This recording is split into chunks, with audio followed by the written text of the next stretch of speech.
बिस्मिल्लाहिर्रहमानिर्रहीम। अस्सलाम वालेकुम दोस्तों, मैं हूं अब्दुर्रहमान और आज की वीडियो उन भाइयों के लिए है जो कि सऊदी अरब में हैं और इस इंतज़ार में हैं कि गवर्नमेंट ऑफ पाकिस्तान कब सऊदी अरब से पाकिस्तान के लिए फ़्लाइट जो है वो ओपन करेंगी।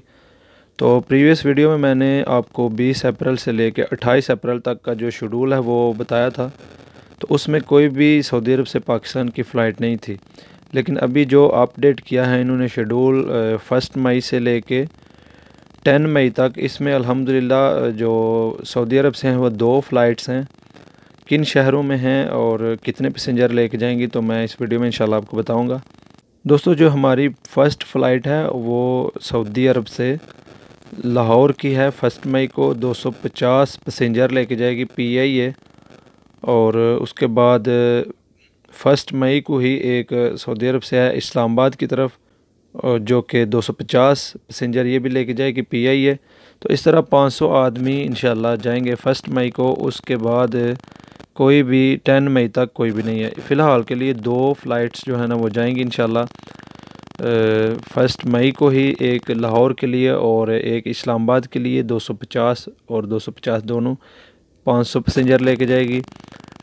तो बहुत ही अच्छी ख़बर है। जो लोग इस इंतज़ार में थे कि कब फ़्लाइट्स ओपन हों, तो अल्हम्दुलिल्लाह चलें, पाकिस्तानी हुकूमत ने इसको स्टार्ट तो किया है। पहले तो पिछले वीक 2 वीक में कोई भी जो शेड्यूल इन्होंने तैयार किए थे उसमें कोई भी पाकिस्तान जो सऊदी अरब से नहीं जा रही थी, लेकिन बहुत सारे क्वेश्चन लोग इनसे कर रहे थे।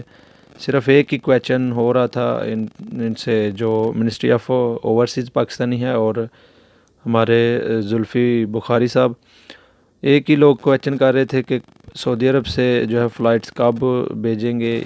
और इन्होंने ये क्वेश्चंस को मद्देनज़र रखते हुए ये चलो 2 फ़्लाइट्स जो हैं वो चलाई हैं। इंशाल्लाह उम्मीद कर सकते हैं कि नेक्स्ट भी ये फ़्लाइट्स जो हैं वो जाएंगी हर हफ़्ते 1-2 सऊदी अरब से ज़रूर, क्योंकि यहाँ पर अभी बहुत सारे लोग अभी ऐसे हैं जो कि फ़ारग बैठे हुए हैं, काम नहीं है, तो वो चाहते हैं कि वो पाकिस्तान ही चले जाएं। अब टिकट का जो प्रोसेस है वो मेरे ख़्याल से इस तरह है कि मैंने आपको एक वीडियो में बताया था कि जिन लोगों के 30 अप्रैल से पहले जो वीज़े ख़त्म हो रहे हैं, खरूज नहाइयाँ जो जिनकी छुट्टियाँ लगी हुई हैं, तो एम्बेसी वाले मेरे ख़्याल से उनको कॉल्स कर रहे हैं। तो अगर आप लोगों को भी एम्बेसी की तरफ से कॉल आए तो आप PIA के ऑफ़िस से जो है वो टिकट बाय कर सकते हैं। इसका जो प्राइस है वगैरह है वो भी अभी मेंशन नहीं की इन लोगों ने कि इसकी क्या प्राइस होगी। तो ये थी दोस्तों आज की वीडियो। उम्मीद करता हूँ आपको अच्छी लगी होगी। अगर लगी है तो लाइक कर दें, दोस्तों के साथ शेयर कर दें। मिलते हैं इंशाल्लाह नेक्स्ट वीडियो में। अल्लाह हाफिज़।